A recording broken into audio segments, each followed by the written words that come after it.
மேற்கு மண்டலம் பொதுவாக அதிமுகவோட கோட்டையாக இருந்துச்சு. மிகப்பெரிய அளவில் ஒரு வெற்றியை பார்த்துருக்கோம். எப்படி பார்க்குறீங்க? தமிழக வெற்றி கழகத்துடைய தலைவர் தளபதிக்கு கிடைத்திருக்கிற மக்கள் வைத்திருக்கிற அன்பும் ஆதரவும் தான். ஒரு இயக்கம் வளர வேண்டும் என்று சொன்னால் தியாகம் செய்ய வேண்டும். தியாகத்தின் அடிப்படையில் ஒரு இயக்கம் இருக்கும். பேரறிஞர் அண்ணா அவர்கள், புரட்சித் தலைவர் அவர்கள், அம்மா அவர்களும் தியாகத்தால் வளர்ந்த இயக்கம். ஆகவே அது நிலைத்து நின்றது. இப்போது தடுமாறி கொண்டிருக்கிறது. இப்போது எங்களை பொறுத்தவரையிலும்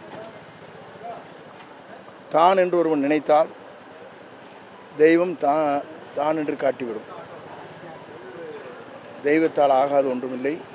தெய்வத்தால் இன்று ஆட்சி கட்டளை நம்முடைய தளபதி அவர்கள் அமர இருக்கிறார்கள்.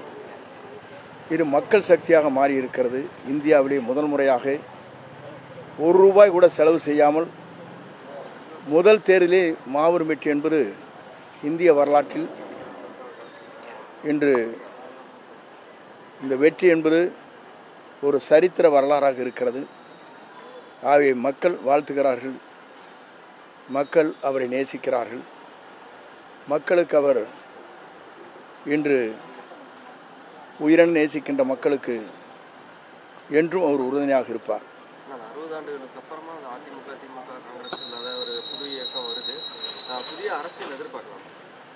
உறுதியாக அவருடைய எண்ணங்கள், தொலைநோக்கு பார்வை, மனிதநேயம் அனைத்தும் அவரிடத்தில் இருக்கிறது. ஆகவே அது சிறப்பாக இருக்கும். ஆனால் அந்த பெரும்பான்மை பலம் இல்லை. கூடுதலாக வேறு கட்சிகள் வர்றதுக்கான வாய்ப்பு இருக்கா? நாளை மருந்து பார்த்து